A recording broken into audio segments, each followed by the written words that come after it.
Tuesday, the 23rd of January, 5:30, the Bill Finance Strategy Management Committee meeting. Purpose of YouTube. This meeting will be recorded and uploaded to the Bill Town Council YouTube page. The aim of these decisions making should be transparent and in the public domain, which will involve more of a community and our local democracy. Finding the council chamber, you consenting to being recorded and for your images to be added to YouTube. The images and sound may be used for training purposes. Any views expressed by the speaker are their own and not necessarily reflected views of the Bill Town Council. Please view guidances for recording of public meetings policies if you need more information. Yeah. Number 1 on the agenda. Apologies. Councillors Jones, Brady, Wood, Salt and Hart. Yeah. So number 1 is at 67. Number 68. Declarations of interest, disclosure on pecuniary interests, and 2, any other interests. Just on others, I will take a quiet seat on 79, but I'll have a little say on that one. Thank you. For 69, further minutes of the Finance Strategy Management meeting held on the 28th of November 2023. Being approved in Town Council, may I sign those as a true record? Yeah, Councillor Jackson. Yeah. Okay. All right. Apparently been signed by the Mayor. I didn't realise that. You just confirm. Right. 70. Accounts matters. To approve the bank reconciliations for October and November 23. All accounts attached. So can use that. Will we accept them, Mr. Jenner?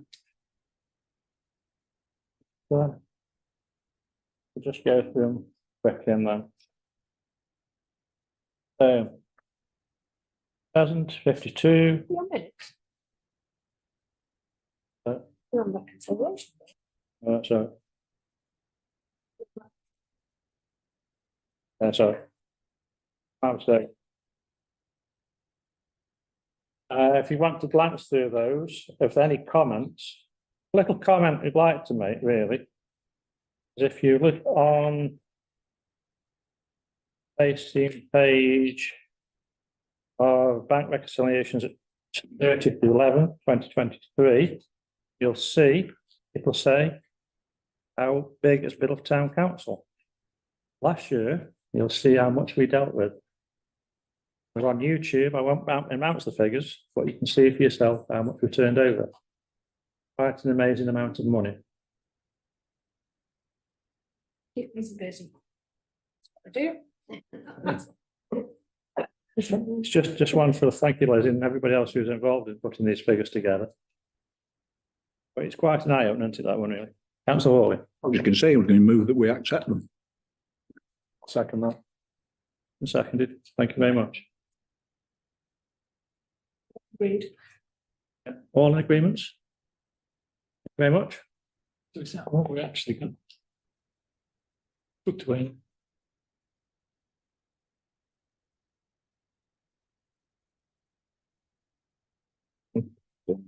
70B, the attached amendments, the finance regulations in line with banking and management of the fraud between the funds between Unity, NatWest, and CCLA accounts.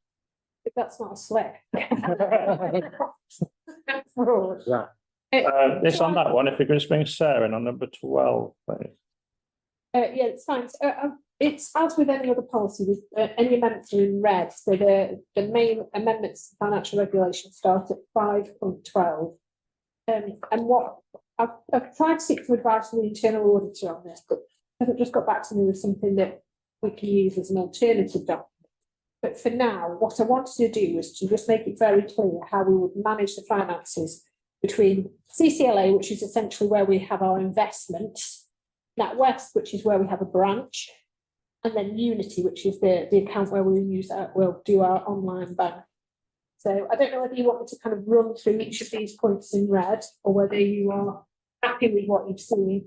It might be the case that when we review the financial regulations again in May, because obviously we do these annually, that we can take this out and create a new financial procedure document. But what I wanted to do in this instance is put something on paper that you could approve that you were happy with, and then we'll get the internet banking side of things set up and hopefully online payments.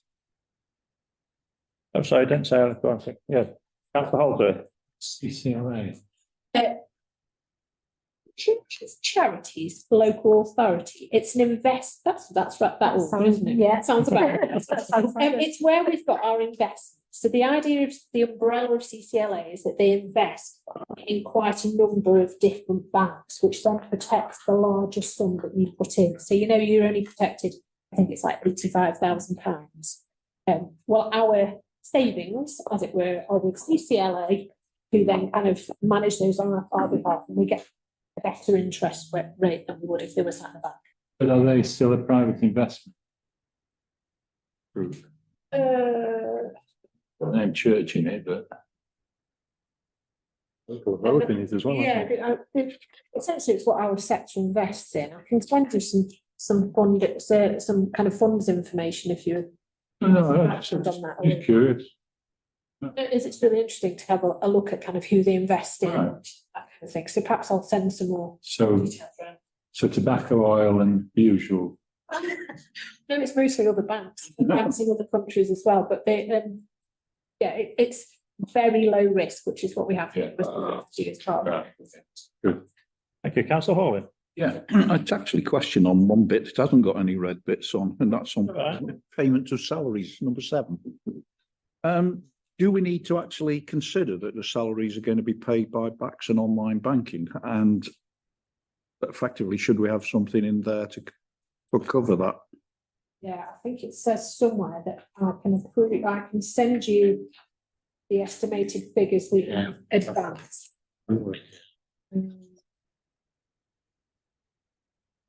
Or is that going to be something that when we start doing it, as soon as we get with, because I presume that once we with Unity banking, that we'll start paying, it's direct into staff accounts rather than actually giving everybody a check. That would be rather nice. I think it says elsewhere that we can do that. I can't remember exactly what number it is, but certainly that's the intent. I think there should be something actually in that bit that covers it. In the salaries bit. Where's that? Wouldn't be that you're paying people back. Thanks for your valid comments on that one, Councillor Gates. Yes, only to say that I've got a Unity letter with a passcode I haven't don't used throw it yet, so away. we're not throwing it away. It's Yeah. kept in a secret place, which I've still remembered where it's kept. Are we Right. going to actually bring those in and do them together or something when the time's right? Obviously, you won't share that information. No, with no, me. no, no, not, obviously not, no. But, I mean, are we going to have Yes, a second yes, to make yes. sure that everybody's got the computer, we all go through the procedures, and we know everybody's done what's what? I think that's the best way of doing it, Chris. Absolutely, especially because of your current role and potentially if elected next year's role, you'll have quite a role in. Yes, absolutely. Approving payments on. I was staring at it thinking, I need to be ahead of the game here, and I thought, I better ask. So Sorry, we Mr. should take Cumming. a couple of steps, just to kind of approve this section in red, which will hopefully help us to make arrangements to transfer funds and kind of set up those processes. As I say, we might change this again when we get to grips with it by the time you review the financial regs again in May. We might make some changes again, but for now, we just want to be absolutely clear what the intentions were with regards to the management fund. Have we got a date as to when we're going to sort of move on to Unity Bank? It's all set up now. It's good to know. Pipeline. So what I was hoping that we would be able to do is if you were comfortable with this, we'd then make arrangements to transfer the funds for you to approve at town council. Because I guess for now, we'll have to write a check to Unity. Yeah. To move some funds from NatWest to Unity. So if you're happy with the points in this, then we'll make those arrangements for That's crazy. then hopefully that should kind of kick the process into. Because the chair, I think maybe when we do start using Unity Bank, we probably have to review the way we're working and how we're actually going to do that and get it all documented. I think there'll be, changes to the how-to, which I think Lizzie and Margaret are anticipating already. They're kind of considering financial processes and how that's managed, but kind of the overall principles really is what we were kind of hoping to achieve through this. Thank you. Councillor Holsworth, now looking back. Are we all supposed to know the letter? Anybody on this committee should have one? We're not really sure what we've sent out. Well, they didn't send me one, let's put it. We're under the impression everybody on this committee can receive one. Don't we, at one point? We thought so initially, but we're not really sure. Okay. We'll double check on that one. We should all have one, We thought everybody should have one. but not everybody gets. So, Different level of yeah, authority. different level of authority, so you Yeah. should be able to view it. And then authorise as a separate thing, so depending on what level you are, whether you've received anything. Yeah. I think we might have to ask them resend them all. It's definitely something we can do. I think when we've got some funds in the account and we've kind of got some processes in place for us, then we'll kind of have this conversation with you and say, you know, what did they send you? Are you happy with it? Do we need to reset it? Do we need to request it? You know, kind of it. And then We do with it. Yeah, we'll contact all of you and kind of put some processes into place. Thanks. Councillor, yeah, sorry. I just ask a quick question. What does RFO stand for? Financial Officer? Responsible financial. Ah, right, okay. And you know this letter from Unity Bank, just to go back to it. Yeah. Ask for a special name that you've recorded. Oh, yes, we've chosen a special. name So you've got for you. them. Ah, so you've got them. Yeah. Yeah, Got it. Right. Which through the chair is why I sort of asked, are we going to come do everything together? Yeah. Because Right. it's a two-way thing. I knew I couldn't actually activate the letter which I had. I just had to hold it in a safe place Yeah. without forgetting where it is. I've got it. That makes sense now. Right, okay, thank you. See, I asked the pertinent question. I might have said place. Yeah, no, Everybody in favour of what's been said? yeah, it really. Please. Those who accept. Anybody seconding? Yeah. Yeah, I'll second it. Oh. Good with this. Thanks for that. Because I know we haven't moved on and we've been talking about everything in red, the excellent subject we've come up with. All in favour? Thank you very much. Moving on. With feminine side, I can multitask. Number 71. Entering the Let's Celebrate Towns Award. This could be possibly £15,000, but Bob has more information for us. Thank you. Yes, I had an email from the Office of our MPs. And she said that they thought that we should enter this Let's Celebrate Towns Award.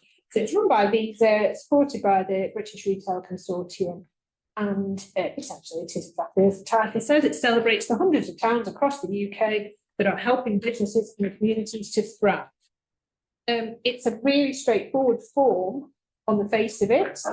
There's only a certain number of words that we can use. So we have to talk about how we've improved human and business connectivity, how our town is helping to improve physical and or digital infrastructure, and providing examples of how our town is lowering barriers to promote the growth of business and support its work. So I think we can write something on those.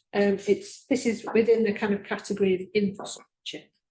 There's other categories of business, environment, people and skills and sustainability. I think we would be weaker on those, but the infrastructure on that, so I think we can write some words on, if you are happy for us to go for that.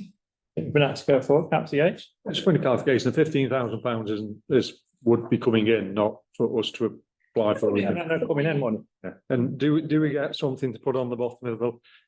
Because I'm not sure we've got the space. We can always shrink the problem. 11.8 for the edge. Councillor Jackson. Yeah, I'm just thinking about sort of the evidence side of stuff. I mean, you know, stuff that we already do.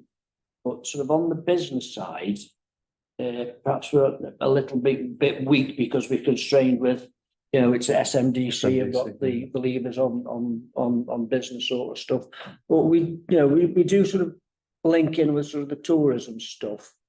I think there's certainly a lot of stuff that we can put in there that would show it in a favourable light, I think. Just put on where it goes, any council, that'll do. Thought about mentioning Councillor Jackson, Councillor Hawley. Yeah, just to take up what Kevin was saying there, I mean, basically, we've got the neighbourhood development order, which we can actually use and sort of say this is to promote business and help them. And also there's a couple of policies actually in the neighbourhood plan as well, which basically talk about trying to promote business. So we can actually use those as well and say, well, this has been passed and this is how we're trying to help people. And sort of move away from the fact that we're telling Domino's that they can't come. But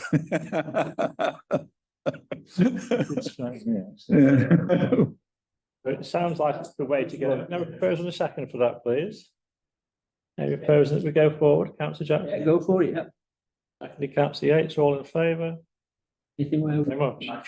Make further inquiries on that, please, and So, report back to us. Yeah. Like, hey, Dougie, every time we come in, right? What's the badge today?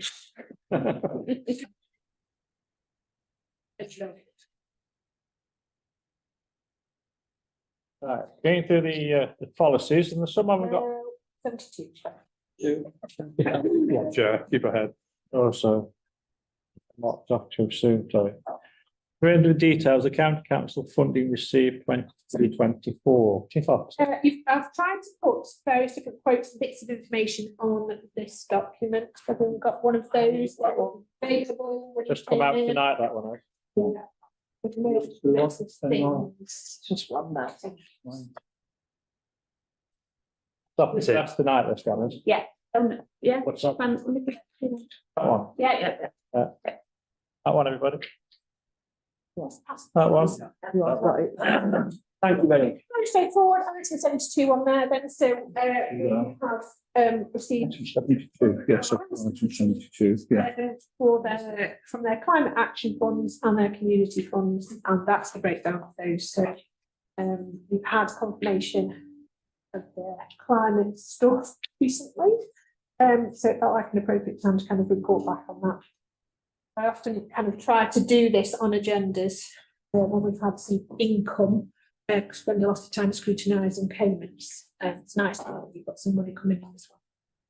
Yeah, I know you haven't had time to study it, it's only hot off the press, but if you have a calculator, but that's, yeah, but the figures are looking nice, aren't they? Can't see it. Well, yeah.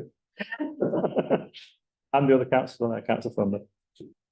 You may be watching, we don't know. Well, thank you, Councillor Thunder, if you are. It was Councillor Hawley first, but I've got a comment. I mean, the only things that we get then potentially coming through are county councillors in terms of money. Don't we get anything direct from Staffordshire County Council for anything?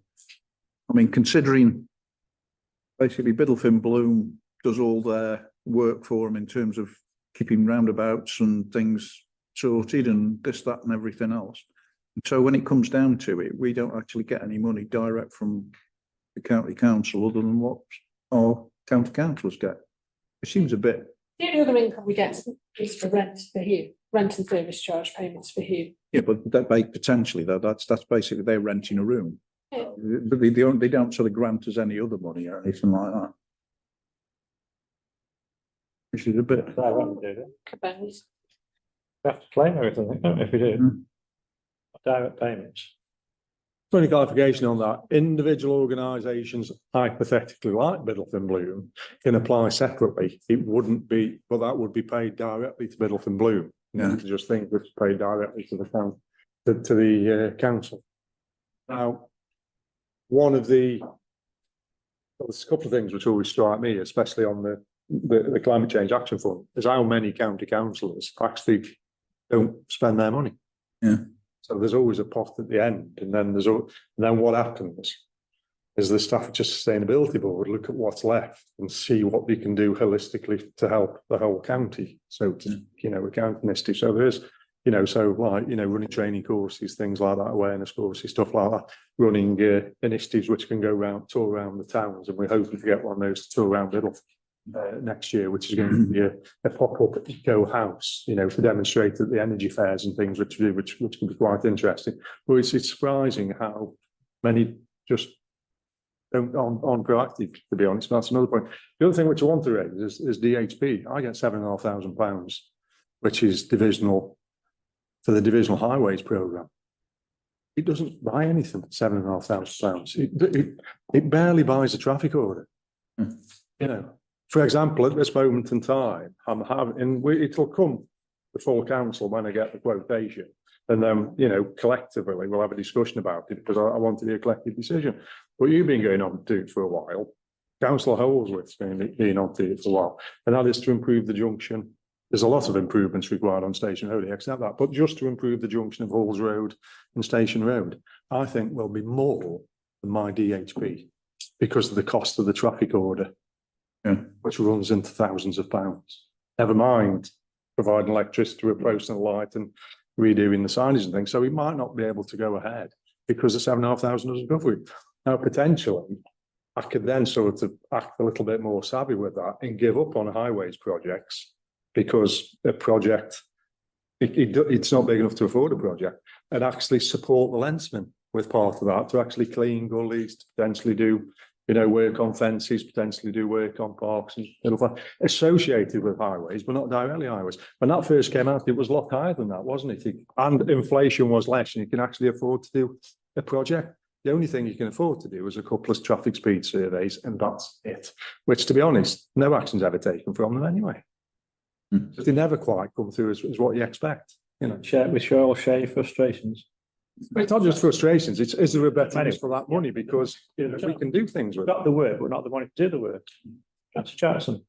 Yeah, it was when I was county council, it was 10,000 in DHP and 10,000 in the council initiative. And I argued for years and years that the DHP money should all be transferred over to the other fund and put £20,000 into that fund, and the county council should be spending that money on roads anyway. Yeah. Not, you know, to me, it's an exercise to find officers something to do that doesn't need doing. It should be done anyway. Most of that work that the DHP money was used for should have been used for whatever anyway. If there's a problem, that's what they should use it for. But it fell on stony ground, as they say, and it's since been reduced to 7,500 now. By 7,500, if you think of the compounded inflation effect devaluing it, it's probably worth less than 5,000. Yeah, definitely. Considering that 10,000. Well, thank you. We do agree with what you're saying, but people's comments. We shall move on anyway. Thanks for your inputs on your amounts. Number 73. Going on to the policies, highlighted in red, of which I think there's a few more this time. So if we go on to I can just, that's all. Yeah, I'm sort of looking at the stress management policy. There's a lot of red in there. You have to know, I know there It's stressful reading that. Yeah. A question I've got is basically, where's all this come from, and what sort of generated of all these changes being made or additions being made? Is it something to do with a legal thing, or is it something that's come from the county, from the district, or? No, we don't look at that for that policy. It's a mixture of things, really. So we're always looking at what other people do with their policies. We had this kind of checklist document at the back as a kind of an operational document before, but now we've merged it into the policy. We always do keep an eye as well on what the health and safety executive do, and they've recently done a review of stress management. So we've kind of taken some of that work as well and merged it into ours. So it just makes it, it makes for a bigger policy, but it's it probably covers a bit more than the previous one. I have worth noting, I think I have sent these policies to our employment solicitor just to check that she's happy with the content of these. Obviously they'll go to the team for comment as well. But your thoughts.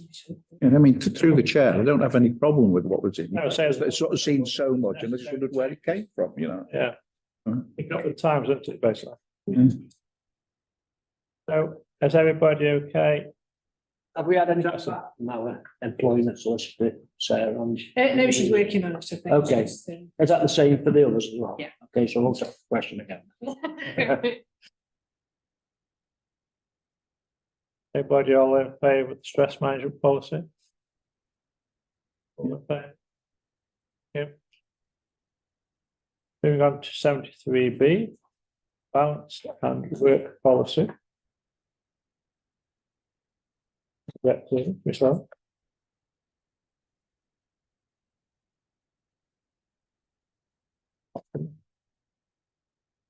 And again, quite a bit of red. Hopefully you've read it beforehand, Councillor Hawley. Same question again, really. I mean, potentially, is this something that's been sort of thought up, or is it It's something that we've identified in the same way as you've done with the others? keeping up with new policies, agreements, etc. The staff are scanning all the time and keeping our records up to what they should be. Not saying, well, we haven't checked it for many years, but we're on the ball. Simple as that. They say you check them all the time, because you're on the ball, aren't you? Councillor Norton. May I ask, please, has there been any change in the level of threats or violence or unpleasant behaviour that staff have experienced in recent years?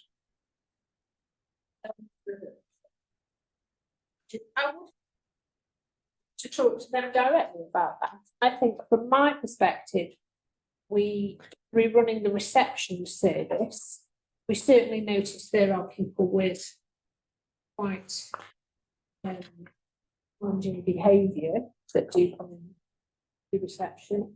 But we've a number of ways of managing that, not least the glass between the customer and the member of the team there, but we've got all sorts of neck alarms and that kind of thing in place, and the lone working devices to manage that. It's quite helpful, I think, for us to have the CCTV in reception, and now that's of a much higher quality. It's easier for us to kind of keep a watchful eye on what's going on down there. And it is also helpful to have the police on site, because if there is ever an issue, and there was, you know, but from my own perspective, there was an issue before Christmas where somebody had shut himself in the toilets. And he's certainly somebody that has exhibited some fairly challenging behaviour before, but, you know, he popped ahead into the CSOs and said, come and fetch him out from us. And, you know, certainly get a very positive response if that's ever the case. So may I conclude then that these facilities, such as the CCTV, etc., all help to provide peace of mind for the staff? Would you say that staff's response discharge any potential? Yeah, what people possibly don't realise as well, when you're downstairs, you're being monitored upstairs, not constantly, but the monitors upstairs are running 24/7. Yes, but I'm If wondering, anything cracks off, we can see what's happening straight away. Mr. Chairman, but I was thinking the person who's potentially proposing the threat might not be aware of that. And therefore, if there's less threats, is it because of the way in which they're treated helps to disarm, as it were?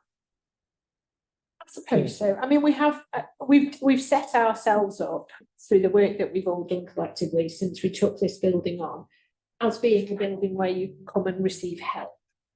So I would say it's perceived as a helpful place rather than an antagonistic place by people who might come in here, which I think always then changes the approach. I mean, we do still get some challenging people here, and if it came to it and, you know, we needed to tell them not to come here anymore, then absolutely we'd go down a legal process to do that. It hasn't come to that with any of the people. We manage them carefully with the training that we've had. You know, people have had lone working training and other different types of training. But it is also, it's something that we're looking at all the time as well, in terms of, you know, we've been trying to find some training on asking difficult questions. So, you know, now that we're a community help point, you know, we can make referrals to different funds and different projects, which is really beneficial for us as a, you know, as a sensitive hub. But actually, it does mean you try and price the more confidential, you know, challenging information out of people. So actually, we've been looking at ways to kind of enhance those skills. Is that okay for you? Thank you very much for the detailed response. Jackson and Councillor Hall, yeah. Yeah, I think one to keep an eye on is obviously the cyber attacks, emails and stuff. It's so easy for people to hide behind a screen and fire off, you know, abusive stuff, especially if something hasn't quite gone the way that they wanted it sometimes. And I think it's really important to monitor them things because they start off small and grow and can turn into something more physical. But I think that's a really important part of this is how we handle those sort of comments online and on social media as well. Yeah. Councillor Hall. Yeah, I mean, there's potentially what we took over was for the front of house sort of stuff was right effectively from Staffordshire Moorlands. I mean, had they got policies and have we actually kept up with what they had in dealing with these sorts of issues? I've no idea whether they've got policies. And when I've asked them information about whether they had any training to certain issues, they haven't got specific issues. I think most of their training is done in-house, which is fine. But we kind of want to seek more professional, kind of wider perspective when we seek training. So we usually go for external providers. And then the team gets some accreditation and CPD stuff, and you know, that's. I don't know. Yeah. Yes, it's my ignorance, but why are these two items in finance? Why are they in finance?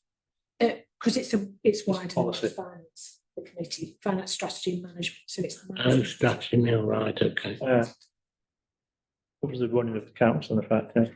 Can you understand the next two, the fraud and the other one? Yes, okay now. Thank you. All okay with that? I mean, the wife next. All in favour of that one there? Yeah. Yeah, So, thank you. 73B, approve the anti-fraud corruption.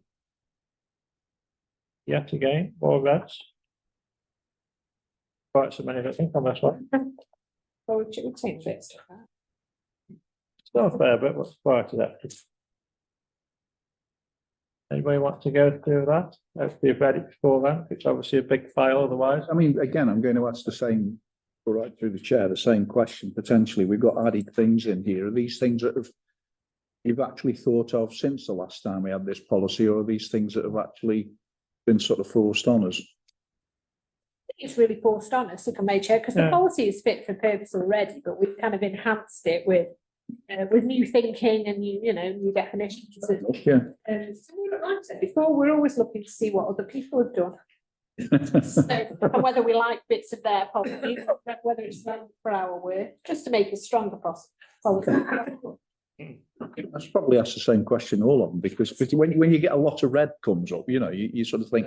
Some of it's just Just one or two items. Yeah. Captain Jackson. Yeah, changes to our banking system. Do those changes make it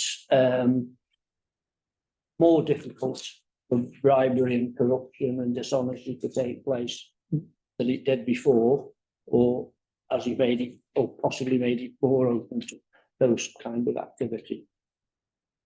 And has that been written? Has this been written with those changes in mind? It has. I think we would take the view at the moment, although obviously kind of working with the system, we might identify something different and bring it back to you. But the reason we chose Unity was because the financial regulation is very clear that there had to be 3 signatories on every cheque. So through Unity, we've got a 3-stage approval process. So in theory, we've got the same level of approval as with a cheque as we have done online. Yeah.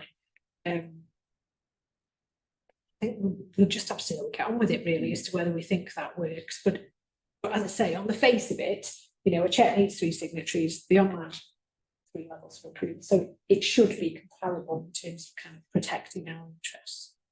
Okay, that's fine, thank you. Okay, thank you. Councillor Yates. Yes, just looking at 3.3 gifts and hospitality. Is there actually a financial threshold for where gifts and hospitality have to be declared? Do they have to be declared from an employee's point of view? Because certainly they do from a council's point of view. And if they are declared, do we keep a record of them just for transparency? If anyone offers a gift, there's always a conversation with me about that. Mostly if a gift comes into the town council, it's a bottle of wine or a box of chocolates, which either will go to a wider community meeting or go in the mayor's charity. So it's not something that, you know, it's very low amount. And actually, if it was more something evident more expensive than that, we would, you know, politely refuse that. Well, we wrote down as gifts and hospitality. I mean, if somebody was to offer you, like, you know, tickets to the local football club or local opera or whatever, and you decided, oh, I really would like to go there, is there a mechanism for sort of recording that and having it on the record? Yeah, as And far as whatever, because there is certainly from a councillor point of view. in terms of the employee code of conduct, which obviously makes reference to there, there's more detail within that, but the mechanism really would be to refuse. Thank you. Councillor Hawley again, please. Couple of points, really. First, what Kevin was saying about, Councillor Jackson, about basically, are things going to change when we go into online banking?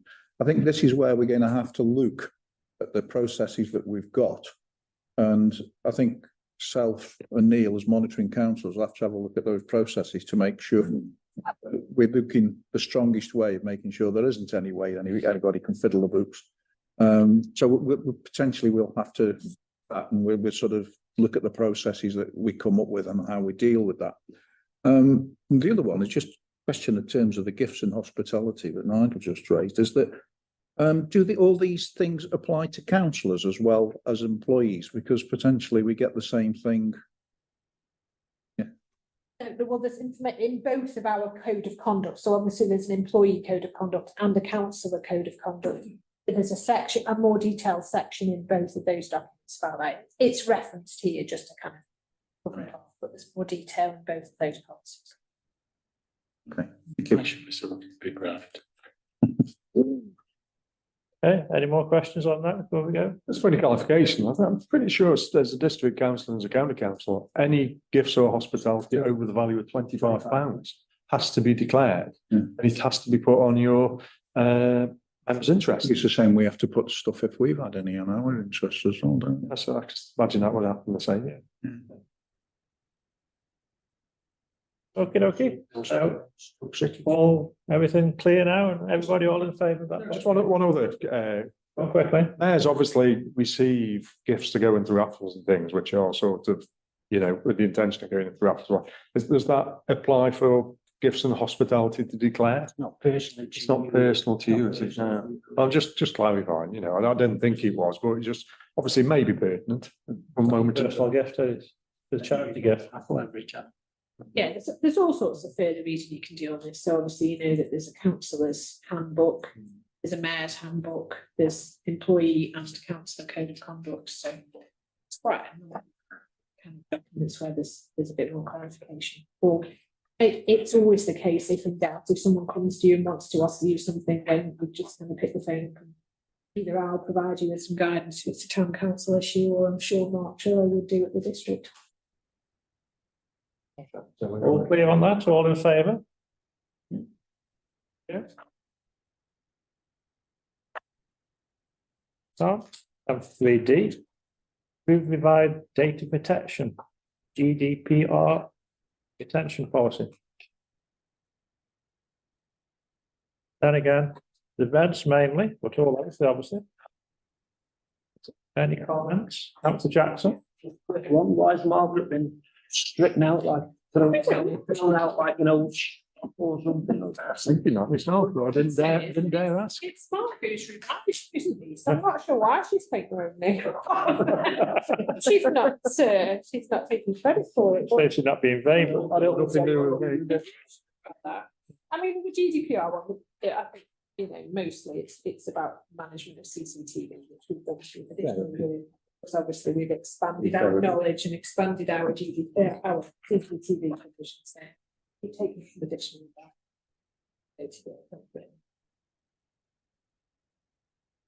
Through the chair, I do notice you've taken out the term disk, which refers to effectively a technology of a particular period in time. Surprising, it doesn't refer to tapes. Back to the old cassette then. Any comments or queries? And move that we accept it. All in favour, or move? Retain the shell for a few. All in favour, yes, thank you very much. Ah. And in agenda items. Consider the proposal of any assets in line with the assets management and policy finance regulations. There's one come to light.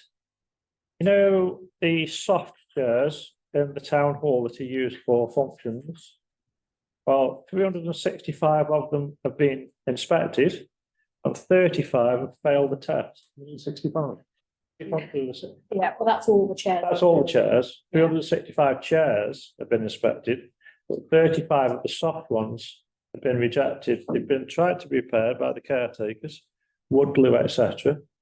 But we're struggling with 35 of them. So if it's all right, Chair, I wouldn't normally bring the disposal of chairs to you. Only I want you to just be aware of the process that's gone on here, really, and then obviously I'm going to have a conversation at some point about the placing of chairs. So as Councillor Rogers said, 367 and out as well. 367 rather chairs have been completed. I can show you, if you're interested, the chair inspection process that goes through there. So that's a chair inspection 20-odd policy. page document where every chair in the town hall is checked on a 6-monthly basis. So where there is a red on that document, you can pass it around, that's fine. If anyone's interested in such a document. It's been redacted in places, okay, One meeting, please. so. So obviously, so this has identified that despite attempts to fix some of those chairs, and some of them have got wooden backs and used wood glue and no nails and that kind of thing and re-screwed, 35 of the chairs are not fixed anymore. So that includes 2 of the chairs in this room, which leaves us with 52 of these bluish coloured chairs. 32, which is the biggest number, as Councillor Rogers said, that's the conversation we'll have to have really going forward about a replacement for those. So now we've got 114 of those kind of fabric chairs that we use for sort of posher functions. And then one of the grey chairs that we've got, it's got wonky legs. So that leaves 51 of those. As I say, I wouldn't normally bring disposal of chairs, we just take a view, but because it's such a large number and that potentially means an investment going forward, we brought that to you for consideration. But isn't just sometimes the investment, it's the matching of chairs, especially downstairs. Agreed. You're going to miss the 30-odd chairs downstairs, which have been attempted to be repaired and failed. But we just bring it to you, put your notice really on this. Well, if those many have failed, you'd think over time it's going to carry on, isn't it? So. Yeah. And to provide reassurance to you, really, I mean, we do undertake quite a process of, and I've got that coming round. I've got other copies. There's only got the one copy, I'm afraid, it's coming round to you. There isn't just that. No, another one, have we? So